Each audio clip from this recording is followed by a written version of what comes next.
அது மழைக்காலம். அழகான தென்றலுடன் இதமான காற்று வீசியது.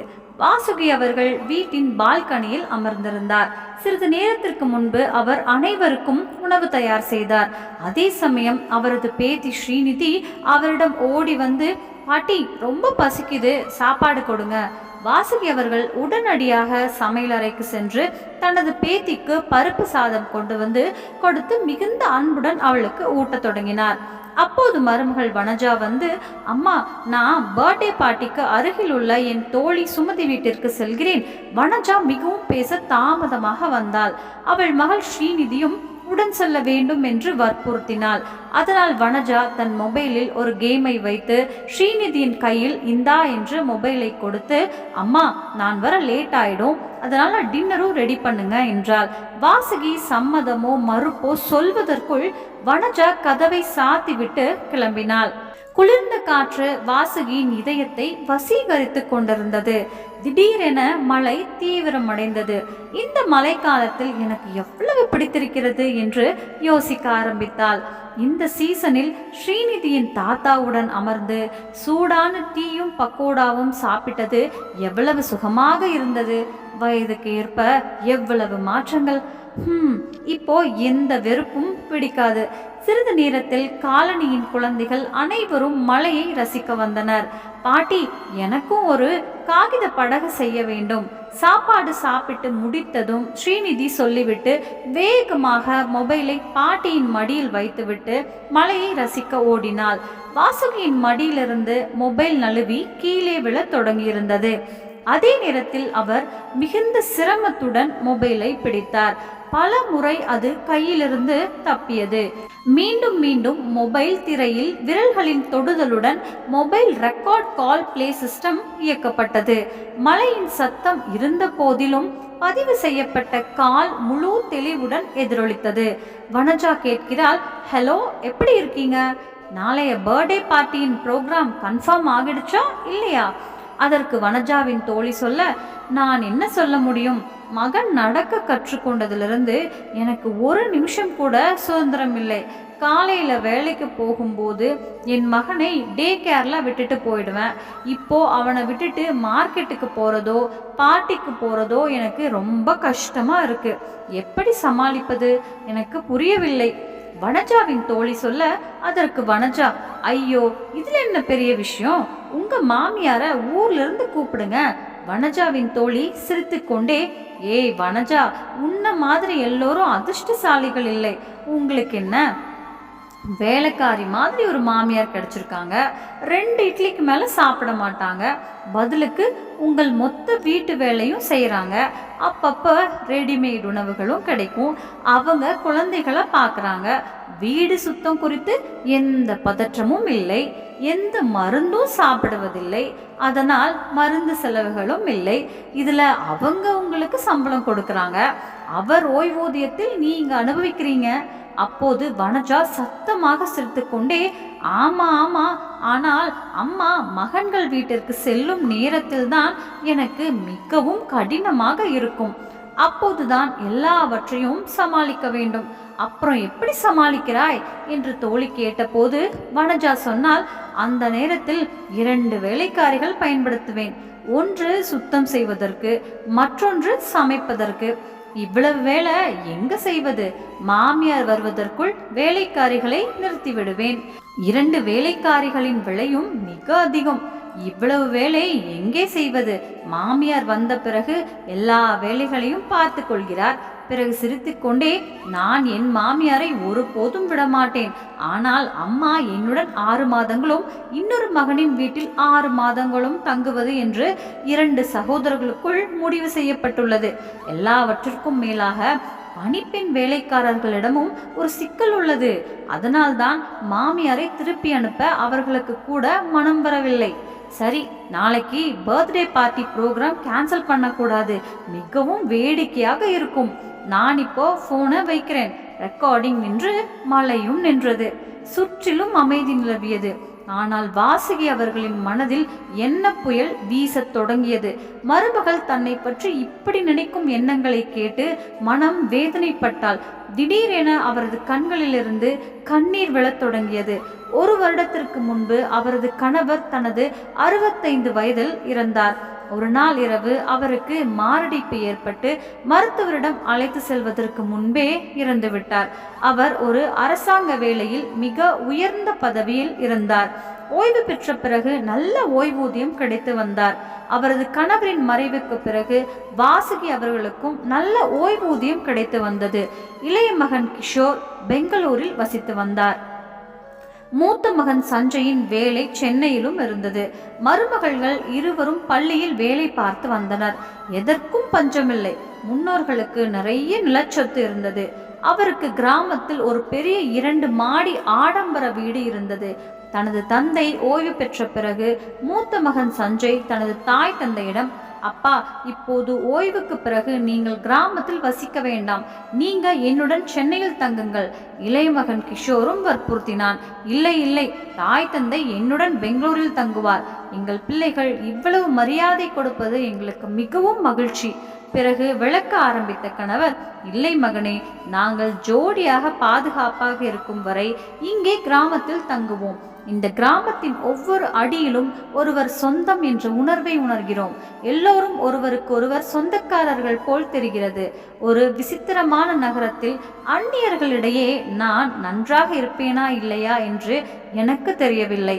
எங்களில் ஒருவர் கடவுளுக்கு பிரியமானால் நீங்கள் மற்றவரை எடுத்துக்கொள்ளுங்கள். இந்த விஷயங்களுக்காக நான் என் கணவர் மீது மிகவும் கோபமாக இருந்தேன். ஆனால் அவர் எப்போதும் சொல்வார், வாசுகி, நான் முதலில் இந்த உலகத்தை விட்டு வெளியேறுவேன், அது நல்லதும் கூட. கணவன் இல்லாமலேயே ஒரு பெண் வீட்டில் தனக்கென ஒரு இடத்தை உருவாக்கி கொள்கிறாள். ஆனால் மனைவி இல்லாமல் கணவனுக்கு மதிப்பு இல்லை. ஒரு விதவை பெண் வீட்டில் பயனுள்ளதாகவும் அனைத்து வேலைகளிலும் உதவுகிறாள். பேர குழந்தைகளை கவனித்துக் கொள்கிறார். அவளும் சகிப்புத்தன்மை கொண்டவள். அதே சமயம் மனைவி இல்லாமல் வயதான கணவன் குடும்பத்திற்கு சுமையாக மாறுகிறான். அவரது உணவு, பானங்கள் மற்றும் அவரது நோயை குடும்ப உறுப்பினர்களும் கவனித்துக் கொள்ள வேண்டும். மாமியார் மருமகளின் பாரத்தை குறைக்கிறார். மாமனார் அவருக்கு உலக அனுபவம் எவ்வளவோ உண்டு. கடந்த காலத்தின் பக்கங்களை புரட்டும் போது வாசுகியின் கண்கள் கண்ணீரால் நிறைந்தன. மழை ஓய்ந்து எவ்வளவு நேரமாயிற்று. வானத்தில் இருந்த மேகங்கள் விலகி இருந்தன. சூரியனின் பிரகாசமான கதிர்கள் வாசுகி மீது விழுந்து கொண்டிருந்தன. ஆனால் இன்று தான் நனைவது மழையினால் அல்ல, வியர்வையில் என்பதை உணராத அளவுக்கு அவள் மிகவும் வேதனைப்பட்டாள். அப்போது ஒரு இனிய குரல் அவள் காதுகளில் விழுந்தது. பாட்டி, என்ன நடந்தது? ஏன் அழுகிறாய்? குட்டி ஸ்ரீநிதி தன் சிறிய குண்டான கைகளால் பாட்டியின் கண்ணீரை துடைத்தாள். பாட்டியின் கையை பிடித்து உள்ளே அழைத்து வந்தாள். நான் உள்ளே வந்து 2 நிமிஷம்தான் ஆகியிருந்தது. வாசல் அழைப்பு மணி ஒலித்தது. நான் கதவை திறந்த போது சுகந்தி பக்கத்து வீட்டில் வசித்து வந்தாள். அவருடன் வாசுகி அவர்கள் அவ்வப்போது கோவிலுக்கு செல்வது வழக்கம். இங்கு வந்த பிறகு வாசுகி அவர்கள் சுகந்தி அவர்களுடன் நன்கு அறிமுகமானார். அவர்கள் இருவரும் தங்கள் வயதில் இருந்ததால் நண்பர்களைப் போல ஒருவருக்கொருவர் சோகங்களையும் மகிழ்ச்சியையும் பகிர்ந்து கொண்டனர். சுகந்திக்கு குழந்தைகள் இல்லை. அவரது கணவர் 30 ஆண்டுகளுக்கு முன்பு இறந்துவிட்டார். அதனால் தனியாக வசித்து வந்தார். தனது தனிமையை போக்க அவர் அவ்வப்போது வாசுகியிடம் வருவது வழக்கம். ஏய் வாசுகி அக்கா, நீ வருகிறாயா? காசி கோவிலுக்கு இங்கிருந்து 10 நாள் யாத்திரை செல்கிறார்கள். சத்சங்கம் குழுவைச் சேர்ந்த பெண்கள் அனைவரும் புறப்பட தயாராகி கொண்டிருக்கிறார்கள். சுகந்தியின் வார்த்தைகளை கேட்டதும் வாசுகியின் கண்கள் பளபளத்தன. நான் நினைத்தேன், எனக்கு போக வேண்டும் என்று ஆசை அதிகம். ஒரு முறை காசி சென்று வருகிறேன். வாழ்நாள் முழுவதும் பொறுப்புகளை கையாண்டது. இப்போது போக வாய்ப்பு கிடைத்தால் அதனால் என்ன தப்பு? யோசித்து கொண்டிருக்கும் போதே சட்டென்று சொன்னாள், சரியக்கா, மகன் வீட்டுக்கு வந்தவுடனே மகன் மருமகள் 2 பேரிடமும் பேசிடுவேன். வாசுகி சொல்லிவிட்டு தன் தோழிக்கு டீ கொண்டு வந்து கொடுத்தாள். தேநீர் அருந்திய பிறகு சுகந்தி தனது கதையை பகிர்ந்து கொண்ட பின்னர் வெளியேறினார். வாசுகி அவர்கள் தனது நண்பருடன் பேசிய பிறகு நன்றாக உணர்ந்தார். சுகந்தி அவர்கள் வாயிலில் இருந்து வெளியே வந்து கொண்டிருந்த போது வாசுகியின் மருமகள் வனஜா வந்தாள். சுகந்தியை ஓரக்கண்ணால் பார்த்து கொண்டே மாடிக்கு சென்றாள். வனஜாவுக்கு சுகந்தியை அவ்வளவாக பிடிக்கவில்லை. ஏனென்றால் வனஜாவின் கருத்துப்படி சுகந்திக்கு எந்த வேலையும் இல்லை. அதற்கு மேல் அவர் தனது மாமியாருடன் பேச்சுவார்த்தையில் ஈடுபடுவார். எல்லா வேலைகளும் அப்படியே விடப்பட்டன. வனஜா வீட்டிற்கு வந்தவுடன் அவரது கணவர் சஞ்சயும் அலுவலகத்திலிருந்து வீடு திரும்பினார். சஞ்சய் புத்துணர்ச்சியுடன் வந்ததும் வாசுகி தன் மகனிடம், மகனே, எங்கள் சத்சங்க குழுவில் உள்ள பெண்கள் அனைவரும் காசிக்கு மற்றும் அருகில் உள்ள கோவில்களுக்கு 10 நாள் சுற்றுலா செல்கிறார்கள். அக்கம் பக்கத்தில் வசிக்கும் சுகந்தியும் வருகிறாள். எனவே நானும் ஒரு பயணத்திற்காக காசிக்கு செல்ல விரும்புகிறேன் என்று கூறினார். அம்மா, என்ன நடந்தது? 10 நாள் வெளியூர் சென்றால் எப்படி சமாளிப்பது? வாசுகி சொன்ன விஷயத்தால் சஞ்சய் கோபமாக சொன்னான். இதை கேட்ட பிறகு வனஜாவுக்கும் கோபம் வந்தது. இந்த சுகந்தி ஆண்டிக்கு வேறு வேலை இல்லை என்று எனக்கு தெரியும். மற்றவர்கள் வீடுகளில் அறிவுரை வழங்குவார் இலவசமாக. அவர்களே எங்கேயாவது போக வேண்டுமென்றால் போக வேண்டியதுதானே. எதற்கு எங்கள் வேலையை ஏன் கெடுக்க வருகிறார்கள்? அப்போது சஞ்சய், வனஜா சொல்வதும் முற்றிலும் சரியே. உங்கள் நண்பர்கள் குழுவிலிருந்து விலகி இருங்கள். வீட்டில் ஏதாவது பொறுப்பு இருக்கா இல்லையா? நானும் உங்க மருமகளும் நாள் முழுக்க உழைச்சு பணம் சம்பாதிச்சு வீட்டுக்கு கொண்டு வர்றோம். நீங்க பின்னாலிருந்து வீட்டை கூட பார்க்க வேணாம். எப்படியோ இப்ப உனக்கு அலையிற வயசு இல்லை. வீட்டில் உட்கார்ந்தபடியே பஜனை கீர்த்தனை செய்யலாம். மகனின் வாயில் இருந்து இப்படி ஒரு அவமானகரமான செய்தியை கேட்ட வாசுகியின் இதயம் அலறியது. ஆனால் அவள் வாயிலிருந்து எதுவும் சொல்ல முடியவில்லை. மகனை உள்ளுக்குள் உற்று பார்த்தாள். அப்போது ஸ்ரீநிதியின் குரல் வந்தது. பாட்டி, பசிக்கிறது, சாப்பாடு கொடுங்க. பேத்தியின் பேச்சை கேட்டு வாசுகி சமையலறைக்கு செல்லத் தொடங்கினார். அப்போது வனஜா சொன்னால், அம்மா, எனக்காக உணவை சமைக்க வேண்டாம். இன்னைக்கு நான் நிறைய சாப்பிட்டேன் என்று சொல்லிவிட்டு உறங்கச் சென்றாள். வாசுகி சோகமான இதயத்துடன் உணவு தயாரித்தார். தனது மகனுக்கும் பேத்திக்கும் உணவளித்தார். ஆனால் அவளே சாப்பிடாமல் குடிக்காமல் தூங்கிவிட்டாள். மறுநாள் காலை அவள் மீண்டும் இயந்திரத்தனமாக வேலை செய்ய தொடங்கினாள். மகனும் மருமகளும் அவரவர் வேலையை பார்த்து கொண்டிருந்தனர். மாலை 4 மணிக்கு மருமகள் வீடு திரும்பினார். அதுவரை ஸ்ரீநிதி மற்றும் வீடு முழுவதும் வாசுகியின் கைகளில் இருந்தது. நான் சமையலறைக்குள் நுழைந்த போது பாத்திரங்களின் குவியல் இன்னும் அங்கேயே இருப்பதை கண்டேன். நான் வேலை செய்தவுடன் நான் எவ்வளவு முட்டாளாக இருந்தேன் என்று வருத்தத்துடன் நினைப்பேன். நேற்று வரை இந்த வீட்டின் எஜமானியாக என்னை நினைத்து கொண்டிருந்தேன். ஆனால் நான் ஒரு பணிப்பெண். வீட்டின் உரிமையாளர்கள் அவளை மிகவும் நம்பினார்கள். அவர்கள் பூட்டாமல் வெளியேறி விடுவார்கள். மருமகள் ஏற்கனவே என்னிடம் நேரடியாக பேசாமல் வேலையில் மட்டுமே ஆர்வம் கொண்டவள். ஒரு மகனும் இருக்கிறான். அவள் வாயிலிருந்து ஒரு சில அன்பான வார்த்தைகளை கூட கேட்க என் காதுகள் ஏங்கின. 5 நாட்கள் கடந்திருந்தன. இப்போது வாசுகி கோவிலுக்கு போவதையே நிறுத்திவிட்டார். அவள் இன்னும் வீட்டு வேலைகளை செய்து கொண்டிருந்தாள். ஆனால் தயக்கத்துடன் இன்று அவரது மகனும் மருமகளும் வேலைக்கு சென்ற போது சுகந்தி தனது சத்சங்க குழுவை சேர்ந்த மற்றொரு பெண்ணுடன் அவரை சந்தித்து நலம் விசாரிப்பதற்காக அவரது வீட்டிற்கு வந்தார். எனவே பல நாட்களுக்கு பிறகு 2 மணி நேரம் அவரது வயது நண்பர்களுடன் உட்கார்ந்திருந்தது அவருக்கு தெரியவில்லை. வனஜாவும் வேலையிலிருந்து வந்தார். வனஜா வீட்டை அடைந்த போது உணவு தயாராக இல்லை. வீடு சுத்தம் செய்யப்படவில்லை. மருமகள் தன் நண்பர்கள் முன்னிலையில் மாமியாரை திட்டி பார்க்க ஒரு விஷயம் கிடைத்தது. அம்மா, வீட்டின் நிலை என்ன? வீட்டு வேலை இருந்தது கூட உங்களுக்கு தெரியாது. சமையலறையில் பாத்திரங்கள் கிடக்கின்றன. சாப்பாடு தயாராக இல்லை. துணி துவைக்கவில்லை. நான் வேலைக்கு சென்று வீட்டிற்கு வந்து வீட்டு வேலை செய்ய வேண்டுமா? எல்லாவற்றிற்கும் மேலாக நாள் முழுவதும் வீட்டில் உட்கார்ந்து நீங்கள் என்ன செய்கிறீர்கள்? தன் மருமகள் இவ்வளவு பேசுவதை கேட்டு வாசுகி அவர்கள் ஆச்சரியப்பட்டார். அவள் நண்பர்களுக்கு முன்னால் மிகவும் அவமானமாக உணர்ந்தாள். மறுபுறம் அவளுடைய நண்பர்கள் ஆச்சரியப்பட்டனர். வாயை மூடிக்கொண்டு அங்கிருந்து வெளியேறுவது நல்லது என்று அவர்கள் நினைத்தார்கள். ஆனால் அந்த அவமானம் அவருக்குள் தின்று கொண்டிருந்தது. வாசுகி அவர்கள் படித்தவர், புத்திசாலியும் கூட. ஆனால் அவள் தன் குழந்தைகளின் தேவைகளுக்கும் வீட்டின் சூழ்நிலைகளுக்கும் ஏற்ப தன்னை மாற்றிக்கொண்டாள். அவள் மிகவும் அச்சமடைந்தாள். அவள் தனது வாழ்க்கையை அனுபவிக்க மறந்தாள். இன்று அவள் தன் தவறை உணர்ந்தாள்.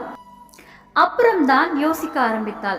இல்லை, நான் யாரையும் சார்ந்து இல்லை. என் வாழ்க்கை யாரையும் சார்ந்து இல்லை. என் வாழ்க்கையை நான் கண்ணியமாக வாழ வேண்டும் என்று என் கணவர் விரும்பினார். அதனால்தான் பூர்வீக நிலம், சொத்து, கிராமத்தில் ஒரு பெரிய வீடு, பேங்க் பேலன்ஸ் எல்லாம் எனக்காக மிச்சம் இருக்கு. எனக்கு பணத்துக்கு பஞ்சம் இல்லை.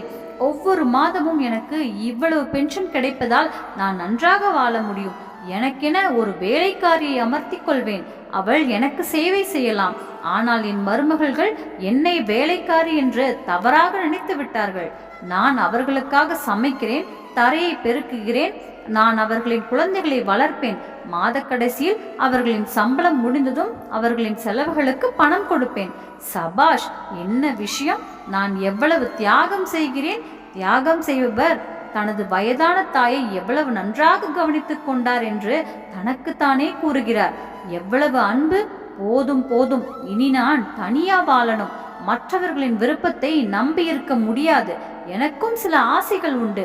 நாளைக்கே ஊருக்கு போயிடுவேன் என்று யோசித்த அவர் தனது மொபைலை எடுத்து கிராமத்தில் உள்ள தனது உறவினர்களுக்கு போன் செய்தார். ஆனால் அந்த விஷயத்தை போனில் கேட்டதும் கை கால்கள் குளிர்ந்து போக ஆரம்பித்தன. அவளுக்கு இப்போதே மயக்கம் வரப்போகிறது போல் இருந்தது. அவரது மகன்கள் தங்களுக்கு தெரியாமல் கிராமத்தின் பூர்வீக வீட்டை விற்றுவிட்டனர். ஆனா அப்புறம் தன்னைத்தானே பார்த்துக்கிட்டு, எனக்கு இன்னும் நிறைய இருக்கு, அதை விற்று மீண்டும் என் வீட்டை உருவாக்க முடியும். இதை பற்றி யோசித்த வாசுகி தனது கிராம நிலத்தை விற்க கிராமத்தின் ஒரு சொத்து வியாபாரியை அழைத்தார். ஆனால் அவரது மகன்கள் கிராமத்தில் உள்ள அனைத்து நிலங்களையும் விற்றுவிட்டனர் என்பது தெரிய வந்தது. நான் கண்டுபிடித்த போது வங்கி கணக்கும் காலியாக இருந்தது. அவர்கள் முதிர்ச்சி அடைவதற்கு முன்பே அனைத்து எஃப்டிக்களையும் பணமாக்கினர். லாக்கரில் கிடந்த நகைகளையும் காணவில்லை. அட கடவுளே, என்ன ஒரு மாயையில் நான் வாழ்ந்து கொண்டிருந்தேன். எனக்கு 2 மகன்கள். ஆனா இப்போ தெரிஞ்சது 2 பேருமே என்னோட சொந்த மகன்கள் இல்லைன்னு.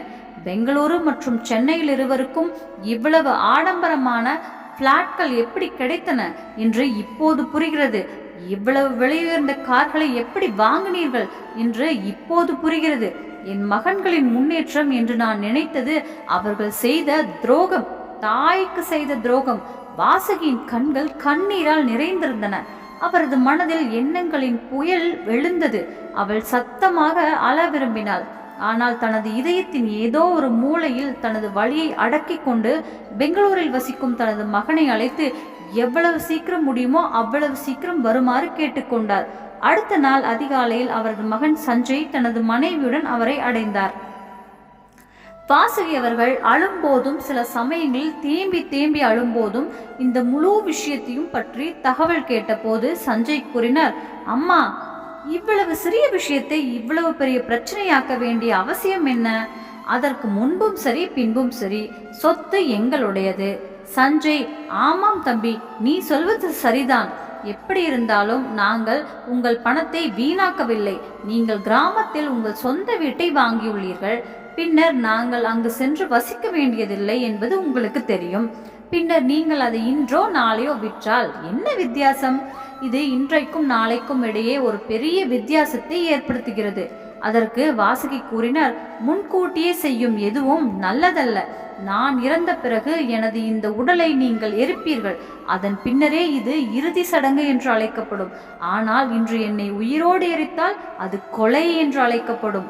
வாசுகி தனது மனதை சமாதானப்படுத்தி கொண்டு நாளை கடக்க ஆரம்பித்தாள். வேறு வழியில்லை. 6-7 நாட்கள் கடந்திருக்கவில்லை. ஒரு நாள் ஞாயிற்றுக்கிழமை. வனஜா தனது மாமியாரிடம், அம்மா, இன்று என் நண்பர்கள் வருகிறார்கள். எனவே இன்று டீ காஃபியுடன் நல்ல ஸ்நாக்ஸ் செய்யுங்கள். என் நண்பர்களுக்கு பிடித்த சமோசா செய்ய மறக்காதீர்கள் என்று கூறினார்.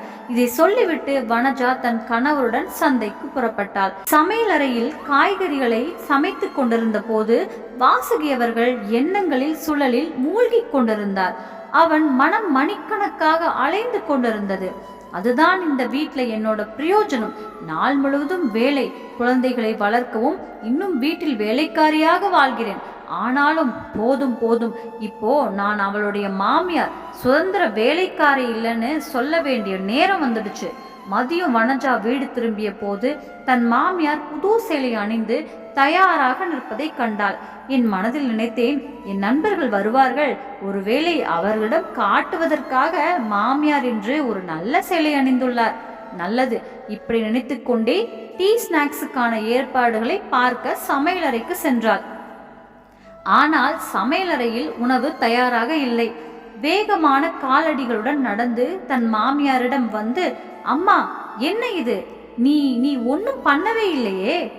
என் நண்பர்கள் வருவார்கள், வீட்டில் உட்கார்ந்து என்ன பண்ணிட்டு இருந்தீங்க? அப்போது வாசுகி, மருமகளே, எனக்கென்று ஒரு வாழ்க்கை இருக்கிறது என்பதை நீ மறந்து விட்டாய் போல.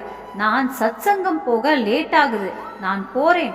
எப்படி உன்னால எனக்கு இப்படி பண்ண முடியுது? ஒரு நாள் சத்சங்கம் போகாவிட்டால் வானம் இடிந்து விழாது என்று கத்த ஆரம்பித்தாள் வனஜா. உடனே வாசுகி, நன்றாக பேசு. நான் உன் மாமியார், சம்பளம் வாங்கும் வேலைக்காரி இல்ல. அதே நேரத்தில் காரை பார்க் செய்துவிட்டு வீட்டுக்குள் நுழைந்த சஞ்சய் தாயின் வாயிலிருந்து இதை கேட்டு கோபமாக வந்தான்.